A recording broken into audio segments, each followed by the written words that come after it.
Hello and welcome to episode 3 of the Awakened Intimacy podcast. All of our episodes intentionally will be personal of some sort, and this week is going to be particularly personal and growing edge, particularly for Aaron, because it hasn't been overplanned. It's really being birthed from what is alive within us both this week, and something that our clients continue to share with us after working with us is how much they value our authenticity and our willingness that when we're sharing concepts or teaching principles or frameworks, we always give examples from our own personal life. Sometimes, as it was the other weekend, it's actually sharing it as it's unfolding.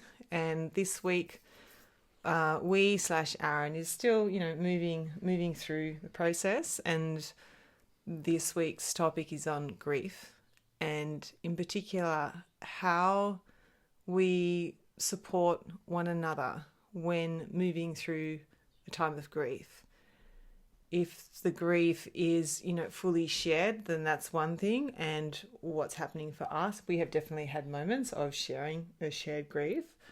But this week we've both had our own unique griefs that we've been supporting one another. And so we want to explore what does that look like in a healthy, awakened and intimate relationship where we can really be attuned to our partner, have compassion for our partner, support our partner without making their grief our own and knowing the difference. So up until now in these podcasts, Aaron's done a lot of the pre-planning, haven't you? And you've had notes and structure, and that's how he likes to roll. And I'm more of a wingding, fly through it.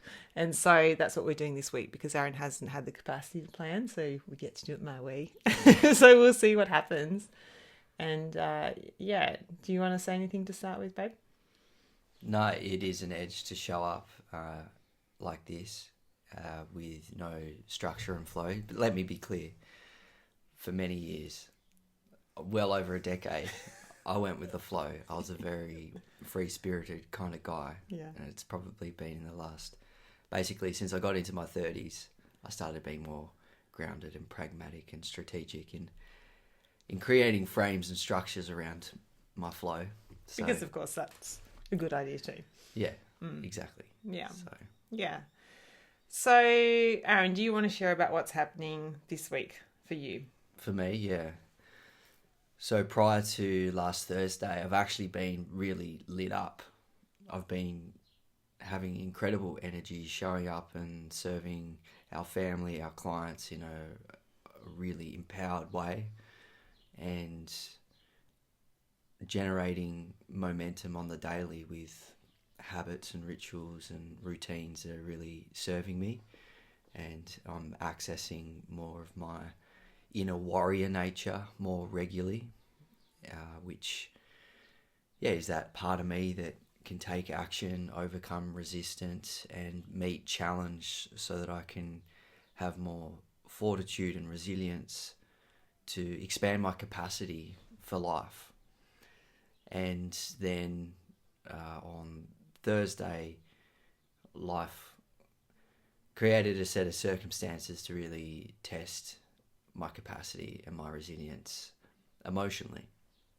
As I got the news that, my grandfather, he got admitted to hospital about a week and a half ago, and then on Thursday it became really clear that he's not going to be leaving hospital. And a grieving process was initiated, which meant that my internal world became quite overwhelming. I was finding it really difficult to think clearly.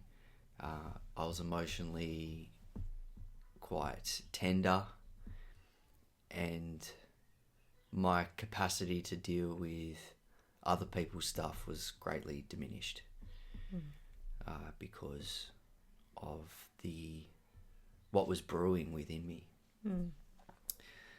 And do you want me to keep going? So I went in and saw him with my father in Greer.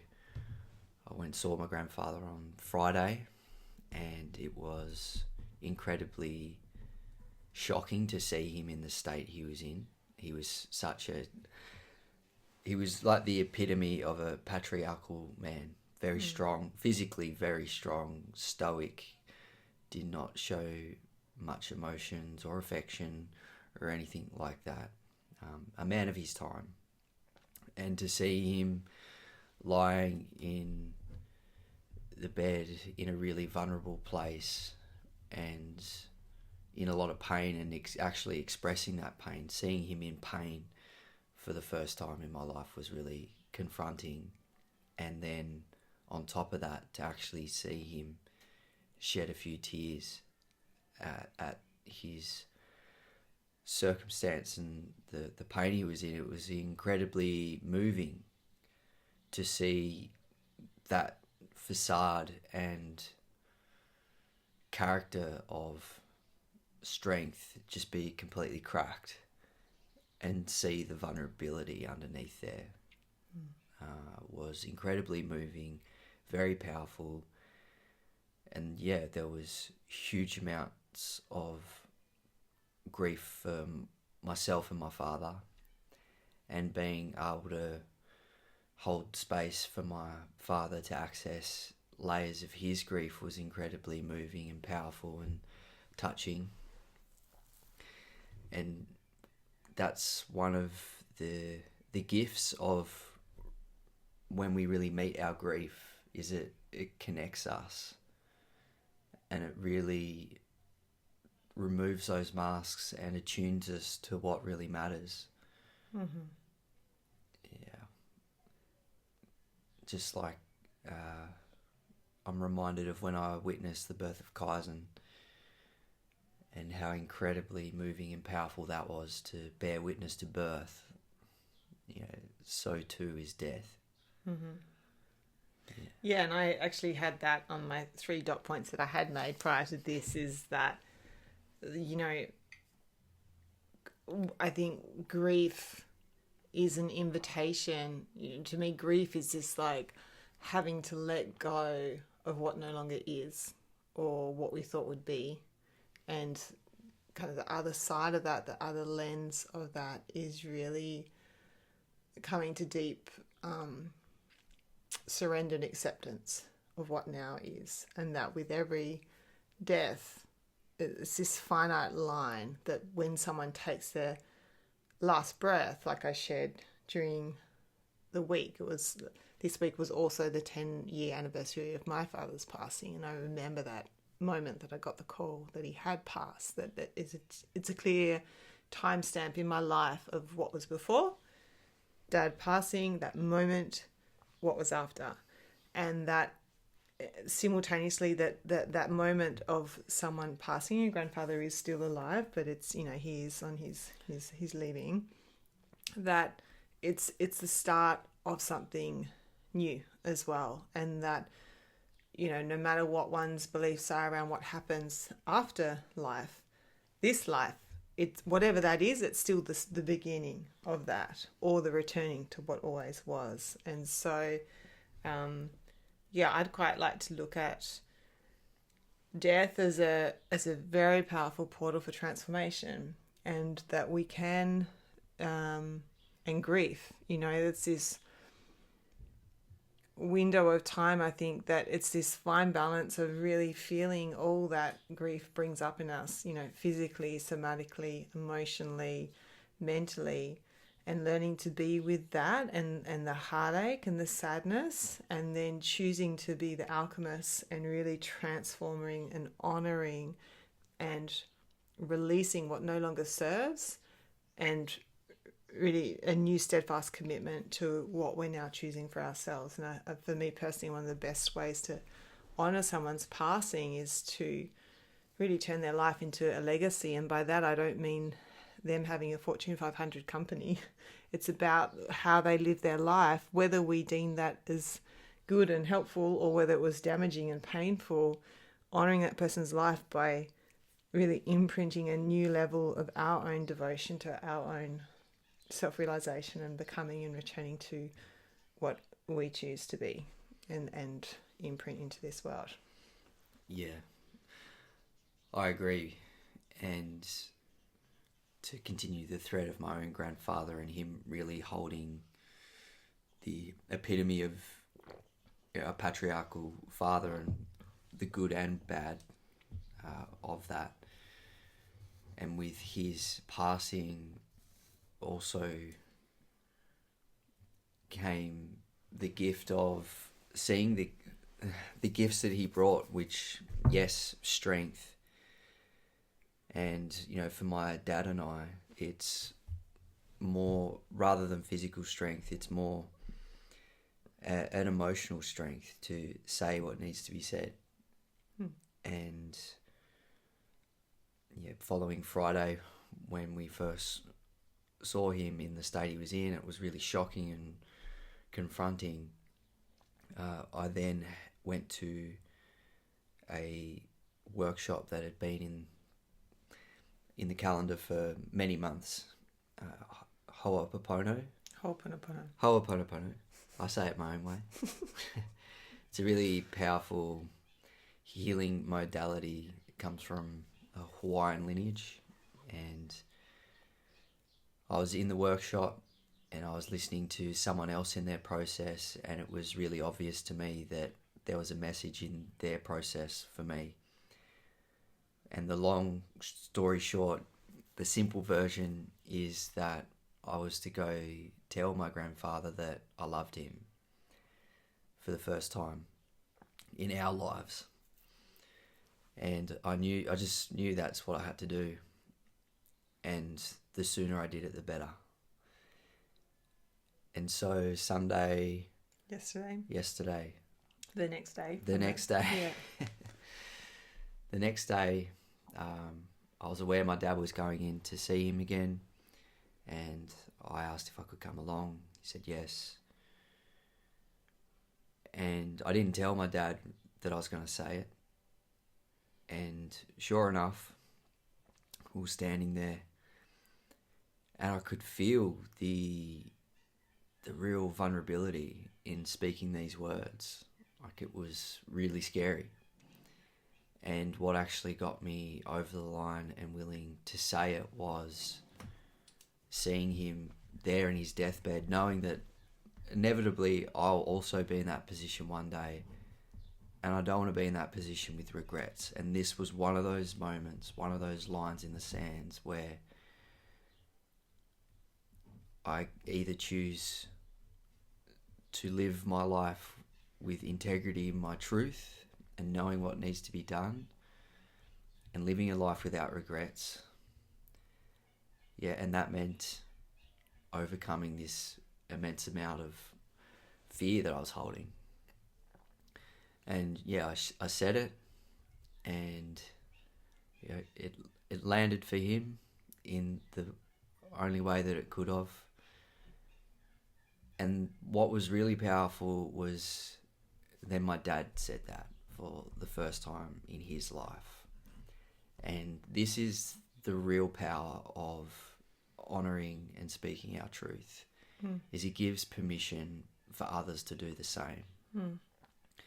And full hats off, like full credit to my dad. I'm not taking any credit for what he did. I just simply opened the door of possibility with my own process.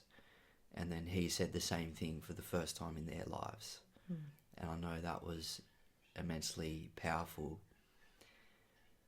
And why it's so important to share is, like, these times of transition when people are leaving, they're a deeply powerful process. And as Greer shared, they're a portal to transformation. And I know there was lifetimes of karma and emotional baggage lifted in that simple moment with that one simple sentence. And the proof's in the pudding.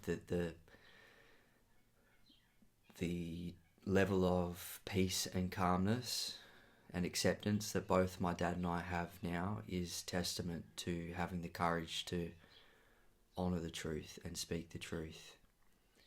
And the real gift of Ho'oponopono You did it. is the forgiveness piece. It's really common that when someone's passing that we reflect on all the lost opportunities, and that is often what is being grieved, is all the times that love wasn't shared or connection was missed out on. And I know for me, the forgiveness came really easily because I could see he was just simply a victim of his conditioning, and it was never personal. And I've always felt a strange soul connection with my grandfather, even though at the surface we don't have a lot in common. And when I dug beneath the layers of the missed opportunities and unspoken words, there was a love there. And to speak to that was immensely liberating. And that's ultimately, at the soul level, death is a liberation. Yeah. Yeah. So there's lots of threads there, Aaron. And something that I want to speak to, there's so many parts. So I'm doing my best to do it in somewhat order, and I can see why the benefit of ordering a podcast. So just hang tight, listeners. Greer will say something coherent. She's just got to go through a process to get there. It's my feminine heart. So firstly, I just want to tap on the Ho'oponopono and the divine timing of this unfolding. That we are now astrologically in a period of 21 days where old soul contracts are ending, and literally, so the day that we saw your dad and he told us that he's going, that was the 20th, and that's the 10-year anniversary of my dad's passing, and the 21st is when this astrological cycle began. And so and the Ho'oponopono was always scheduled for the 22nd. And so what's interesting is that I want to name the divine orchestration of all of this. The Ho'oponopono was a two-day immersion group. 29 people or so in the group? Was it not quite that big? It was smaller than that. So a group process. Aaron was going. I was going to spend the day with our son, and Aaron thought that you were going for 2 days. I always knew that you were going for 1 day, and we're going to unpack that, are we? No, we're not. We had a misunderstanding. So, but that's part of it too. So when Aaron came back from the first day, and I asked, had you shared, and you said no, and then an hour or two later you realised that you weren't going to be attending the next day because of a family commitment. And what's interesting is that actually brought through quite a big upset between, I would say it was between you and I. I know that you said you weren't blaming me, but it did cause an upset between us. Would you say that? Yeah. Yeah. And so what happened is that, and this is kind of just touching on how doorways get to be that gateway. So just like death gets to be a gateway to transformation and liberation, triggers within a couple gets to be that gateway to deep understanding and connection. Because what that brought, without going to the full story of it, is it required us to go into our own forgiveness ceremony, and that really you got the medicine that you needed. It wasn't what you thought. You thought you would have a turn in the chair, getting to the process, but you got that message that you needed to go and speak to your granddad, and you actually needed to do the following day. So it wasn't even necessarily that you had to be at our family commitment, it's that you couldn't be at the ceremony because you needed to go and see your granddad.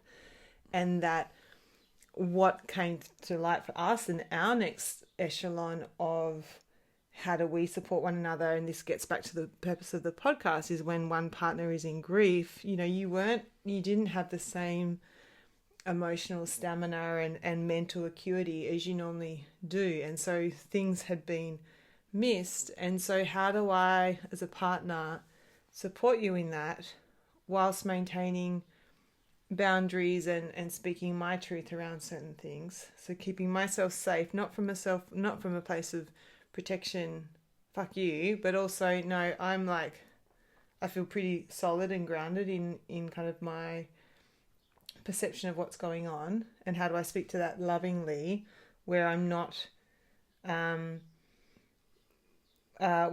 guess I'm staying anchored to my truth and not just reacting to you, but also having appropriate response to what's happening and allowing you to go through what you're going and continuing to see through the lens of compassion and love and non-judgment.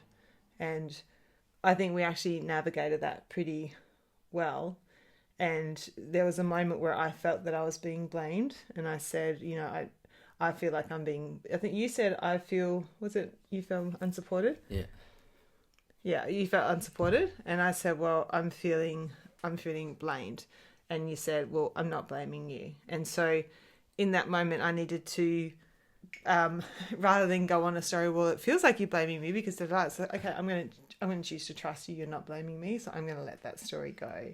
And I'm going to maintain my support for you in the way that I feel like I'm supporting you. Yeah.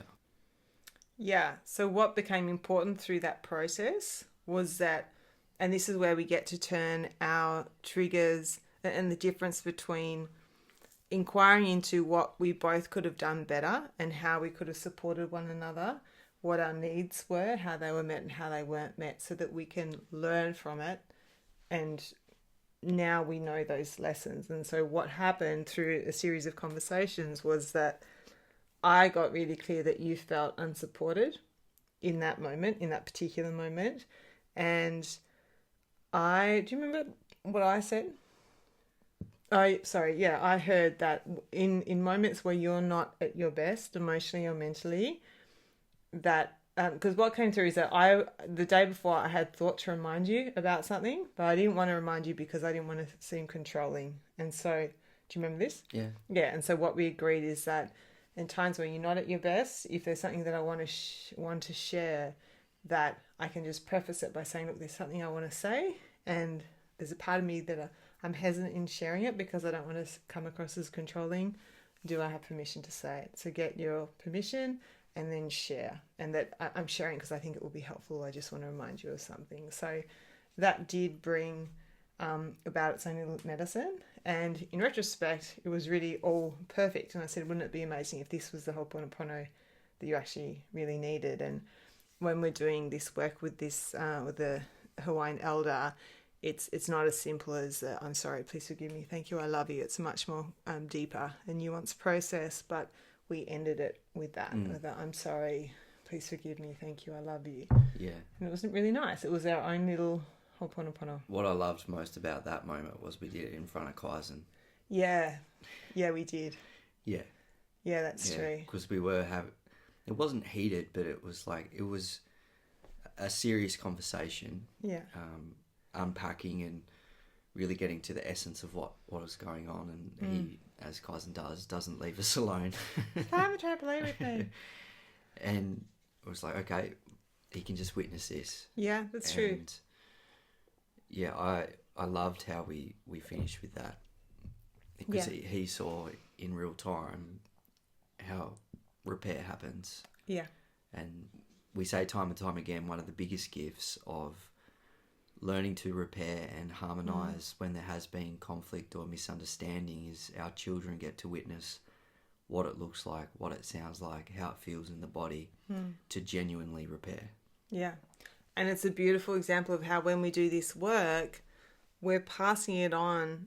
And you can apply all sorts of spiritual lens. You can say it energetically, we clear it from our, energetic imprint, our chakras, that, epigenetics, that clears it down the line. Holographically, that clears it from our field. You can say that. And then there's also the very real example of children being around and witnessing that repair process. And it's also what you shared before, how when we do this work, it also works up the line. I think that's what's so beautiful about your dad then saying, I love you, without any forewarning or any prompts from you. He just naturally took that on. And so that's a testament to him, and it's a testament to the work. Yeah. Yeah. And so the other thing that I wanted to touch on that I have noticed, and anyone in, a marriage or a very deep relationship will know that when we're marrying or committing ourselves to someone, we're not just committing ourselves to them, we're committing ourselves to the family system from which they came. And that doesn't mean that that system becomes our own, but when we commit to someone, yes, I'm meeting you here and now, but your family of origin is a big part of you, whether or not you consciously connect to them or not. Your imprinting as a child, as a baby in utero, your grandmother, it's all had an effect on you. And I think that's been the other really big piece for me, witnessing you go through this. And also, I want to name that your grandfather is the first person who's close to you that has passed in your family lineage. So that is significant. Yeah. And it's certainly witnessing how, your dad is moving through this, and then witnessing your grandfather. It's really given me, as I shared with you both yesterday, a whole new... it's not just a respect and honouring of who you are, considering the lineage from what you came, but also compassion for who you are and the lineage from which you came, knowing that, as we said, your granddad's a man of his time, and he was one of 14 kids, on a dairy farm. On a dairy farm in North Tasmania, almost 100 years ago. So you can only imagine the level of conscious parenting that was not around then. Yeah. Left school in grade 6 and could barely read and write. Yeah. So that's been a gift for me just over these last few days, despite all the healing sessions that we've had where I've heard you speak of this. It was very different for me to witness your system go through this. And I had the honour of coming to hospital on that first day as well, and really seeing your grandfather in a new light. Yeah, and we speak about awakened intimacy, and our brand is intimacy for couples, yet this experience was a deeply intimate experience with my father. And all the blueprint is the same: honesty, vulnerability, courage.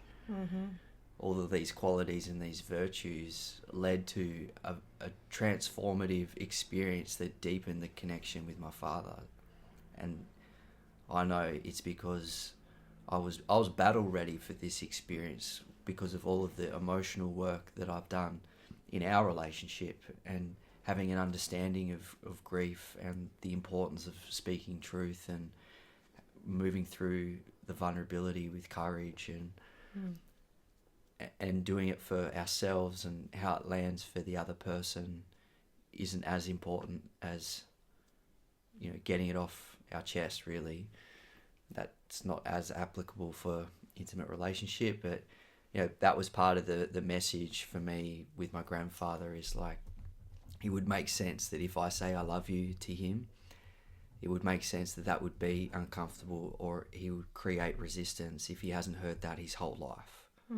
So just allow him to be however that is, and say it anyway. Yeah, and I just want to differentiate, with your permission, that the difference between getting something off your chest, which could be bound you just off, and that's not what you're doing. No. This was actually a liberating yourself.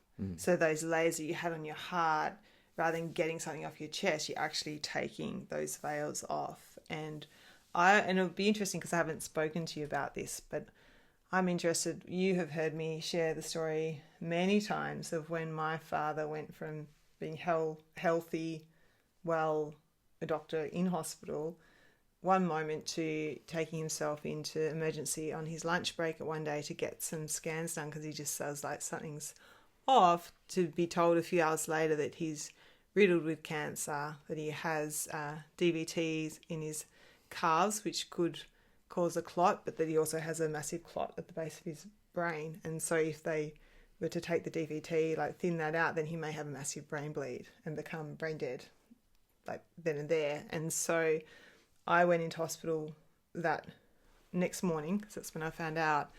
And as I've shared with Aaron, that moment of seeing him in the hospital was so profound. And I remember he was a tall man, almost 6 foot, And I remember being in bed with him and holding him in my arms, and him saying, Greer, this I might last 3 days. I may last 3 years, but I'm not going to last, 10 years. This is metastasized. This is going to go. There's no going beyond this. And I remember saying to Dad that,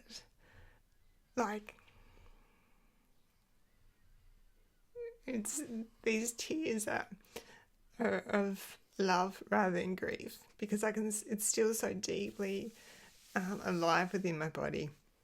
And Dad was very much one of the most important people to me in my life. And I remember saying to him, Dad, in this moment, it doesn't matter if you last 3 hours or 30 years, because I've never felt this close to you. And it's like all the veils left, and I was already on my spiritual journey at that time, and I was starting to waken up.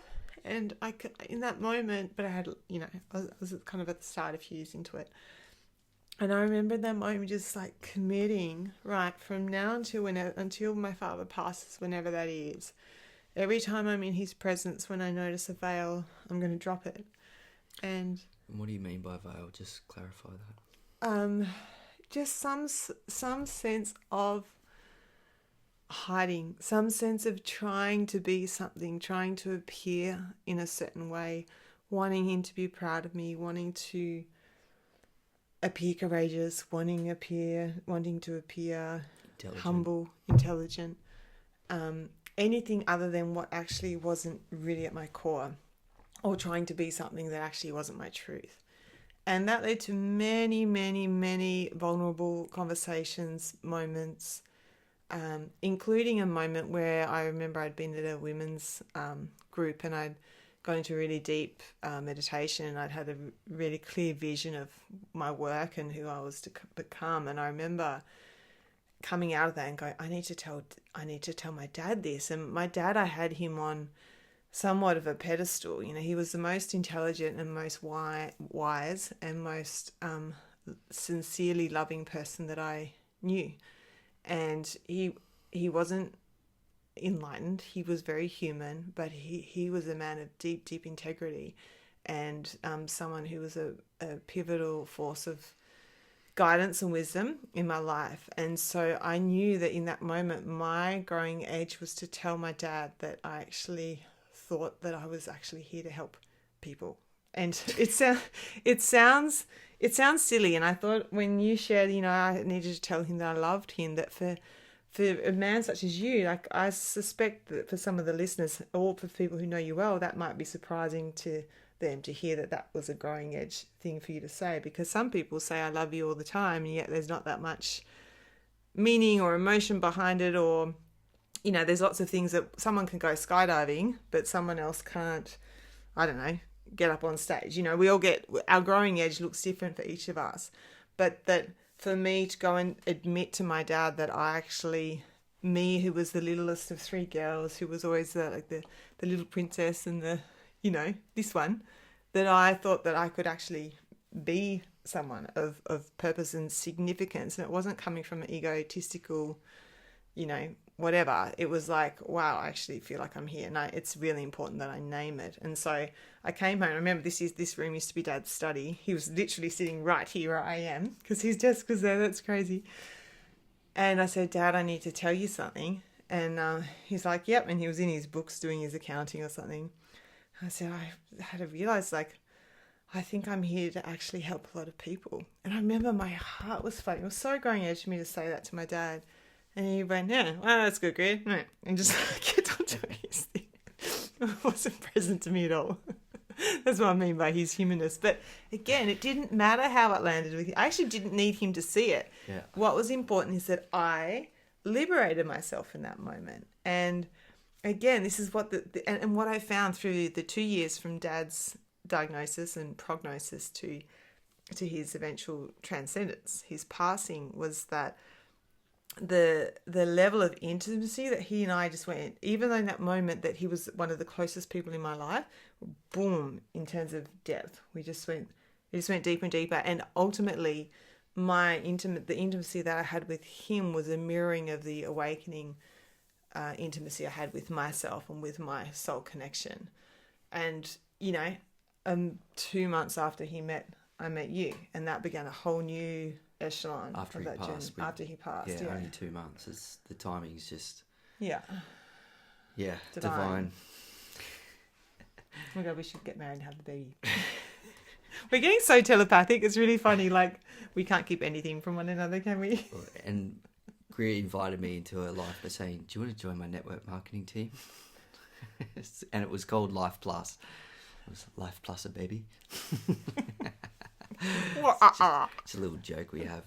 But I love that because it shows, and how this threads back into our previous conversations and podcasts, is that these deep transformative times, these processes of grief and death, have taken us and required us to remove these masks, remove these identities and these roles, and really connect at that deeper level. And we can do that in intimate relationship with our beloved, and ultimately, if we want to experience deep connection and a deep love, then that's what's required.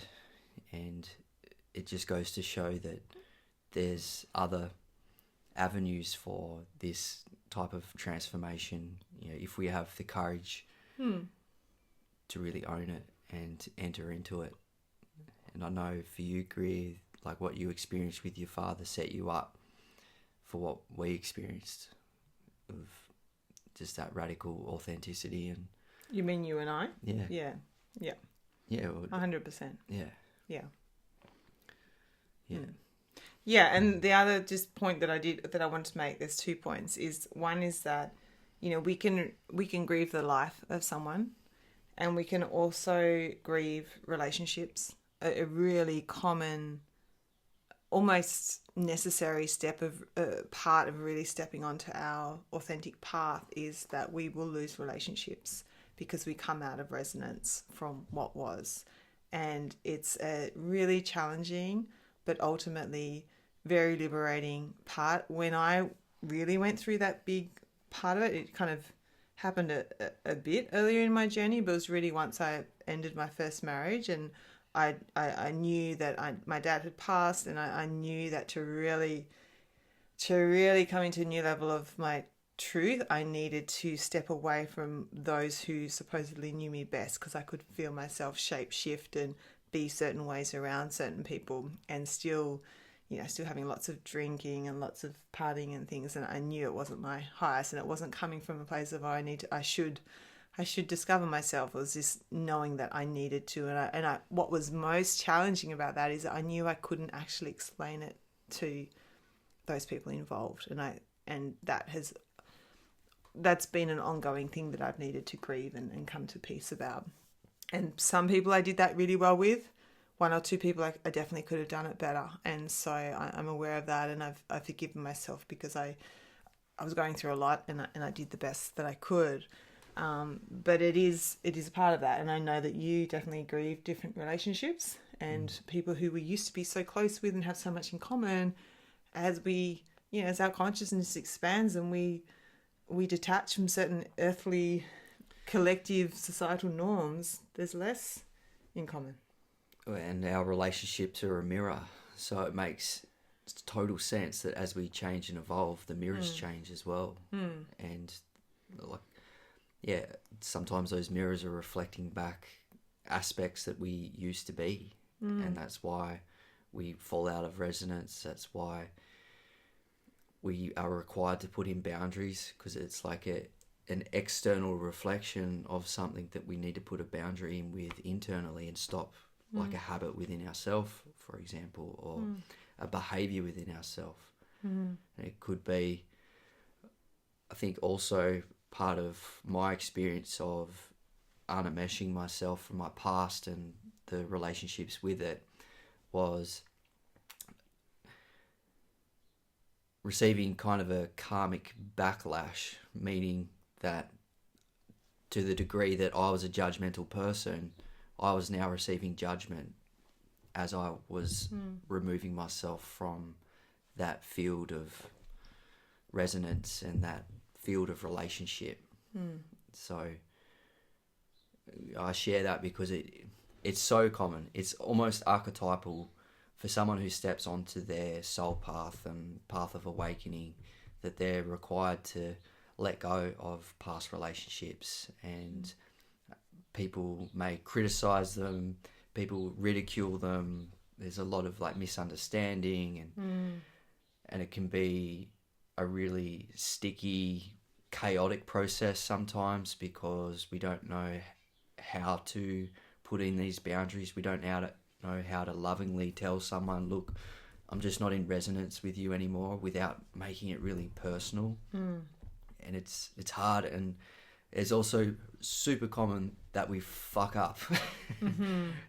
So if you're noticing this, if you're in that process of really stepping onto your soul path and on a path of awakening and healing and growth and transformation, and you're recognizing that there's certain relationships that you've got to let go of, or maybe you've tried to and it hasn't worked, or you have let go of it and it's been really messy, just know you're not alone. It's 100% part of it. And it's been a huge component of what, both Greer and I have supported many people with. Yeah.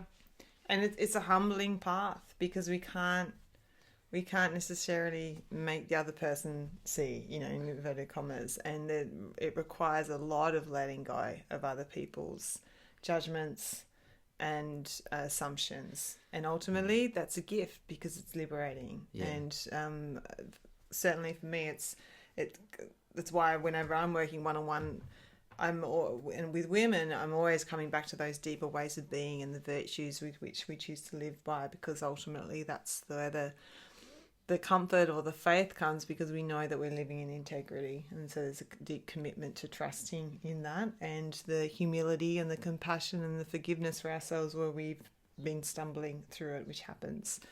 So that the other thing that we can grieve is expectation. We thought that something was going to turn out a certain way and it didn't. We thought that a relationship was going to become something or stay, and it didn't. And so that's another a business idea, a partnership, a business partnership or a mission partnership. And we can grieve a lot of things, and also grieve parts of ourselves. There's perhaps a part of myself that used to, I'm just thinking of this. Do you think that's a relevant point? Oh, for sure. I grieve my party boy self. Oh, yeah, that's true. That was wild and free and could do what he wanted. Yeah, that's true. Had a great old time. Yeah, we can definitely grieve part of ourselves. Well, actually, that's true, because we have had conversations around that. And then, yes, on the day that Aaron was to his Ho'oponopono and I was with our son, we went somewhere on the lawn. It was beautiful. It was at a really nice winery and brewery. What are they called? Beer, whatever, brewery. Where they make brewery. And we were on the grass, and it was funny enough, there was just the tables of free, happy 20-year-olds, childless 20-year-olds, 20 in their 20s. And what I found was not the first, but I found myself like watching them and just going like, good for them, and actually really celebrating the part of me, rather than judging for how much I used to party and drink in my 20s and go, I think I did that a bit too much. Actually thought, you know what? I really gave that a good crack. Exactly. Very much. And so I didn't need to grieve it, which was nice, because that's the benefit of overdoing something. So like, well, at least it came to an end. Yeah. And just to wrap up the grief piece, like I'm reminded of a men's gathering I went to recently, and I attended a workshop called Heal the Boy, Awaken the Man.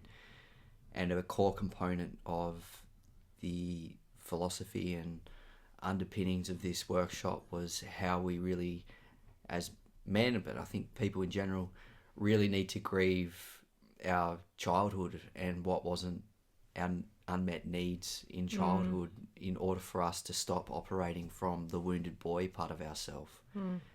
And grieving is an essential component from moving out of the wounded boy into being a safe, mature man. And yeah, I had a really profound experience in that workshop of going in and reclaiming the abandoned boy within my heart, and being the wise adult, the caring, attuned parent that he needed. And not just welcoming him back home into myself, but part of the process was like bringing him back into the life I have now. And it was so moving, so powerful. And part of that integration was recognizing that my own inner boy gets to play with my son now. Yeah. Which definitely came out on the trampoline this week. And can you name the facilitator of that workshop? Yes, Ryan Moresby White. Ryan Moresby White. And I also want to name Kavika Foster, who facilitated the whole Ponopono, because I think it's important to name and honour the people who facilitated powerful processes for us. Okay, so that's it. My third dot point was just wanting to share, and this is a brief one, is that something that I heard from Terry Irwin, Steve Irwin's wife, when I still remember finding out when Steve died. I was living in Whistler at the time. And I remember seeing an interview with her, it must have been months or a year later, and she said that grief is like a tiger and that it kind of hides and it's in the bushes and then it just comes out. And certainly with my father, that has proved true time and time again, and that particularly for those first few years, I will still be moved by my dad every few months, but it's much more now in a state of like peace and deep love and beingness than it is the grief and the missing. Still does come up, but that was really helpful for me. So whether you have already experienced deep grief and you know that to be true, or whether you are yet to go down the grief path, that knowing that really helped me prepare for it. And that the other thing is that grief is very different for everyone, and grief is not a rational thing. There's so much going into it. And I also remember that when my father passed, I had a woman who had lost her dad say to me, I know exactly what you're feeling. And I remember I actually really reacted to that. This was 10 years ago. So I'm not as enlightened as I am now. But I remember thinking like, no, you fucking don't. And I've got two sisters and we had the same dad and we're all grieving very differently. So how could you possibly know what I'm going through? And so I thank that woman, because I've never said that to someone else, that we can't know. And that for someone to lose a dog, you know, we cannot, a pet, we cannot have any idea on what that grief means to them. That doesn't have to be any different to, you know, losing a parent or a grandfather and, you know, heaven forbid, a child. I really want to know that I have no idea what that is about, and that anyone who has been through that could speak to this 1,000-fold over us. Yeah, absolutely. Yeah, I think that woman's a great example of someone who lacks emotional intelligence, which is really common. In that, what she, you know, to speak to her positive intention there, of she was trying to empathise, but it just went about it in the completely wrong way. Yeah, and I was in my grief process. I wasn't able to hear it, so she was doing her best. She's a kind woman. All I'm saying, with a bit more skill, if she'd done the Awakened Intimacy program. Well, what I was going to say is one other bit that I hadn't written down, but that I think it's important that it's really, you know, when we're talking about relationships and how as we evolve and awaken, our relationships will change, and people that we weren't in resonance, that we were in resonance with, we're no longer going to vibe with.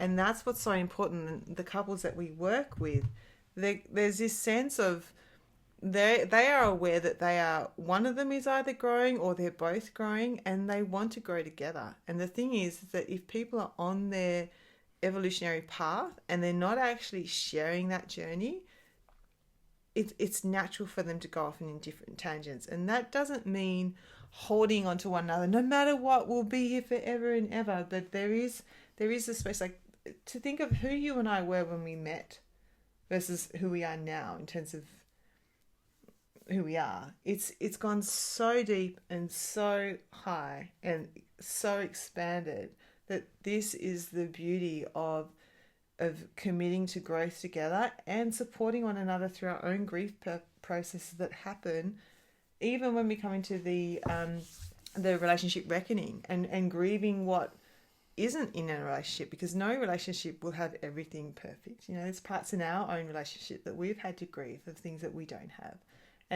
But when we meet that together, that creates immense beauty and togetherness and appreciation of all these other things that we have that we wouldn't have if we had the other thing. So yeah, beautiful, babe. And for those listening, we're going to be diving deep more into relational reckoning and the developmental friction that will happen if one person in the relationship is growing or wanting to process triggers and move into intimacy and the other isn't. So nice one naming that, babe. And yeah, I'm saying that because I'm working on it in the background. We're going to dive into that because it's a super important topic, and it does relate to grieving and letting go and acceptance and everything we've touched on today. I'm just laughing because if we were to have structured this interview, that's how I would have wanted to end it, because that leads into the next podcast. And yet, because which is what I'm doing now. Yeah, I know, but I'm just saying that this is my intuition just kind of led us there anyway. So how have you felt? How have you found this conversation's gone, babe? There's been good moments, yeah. Yeah. There's been some loosey-goosey moments, but it's all part of the... Bit of yin and yang. Bit of yin and yang, yeah. That's all right. Don't mind a bit of that. All right, guys. Thank you so much for listening. Any questions? If there's anything you'd like us to explore in a future podcast, please let us know. Aaron will structure it. I'll flow with it. And we should find something A-okay in between. Yeah. The middle path, babe. Yeah, that's it. All right. Thanks for listening, guys. Thank you.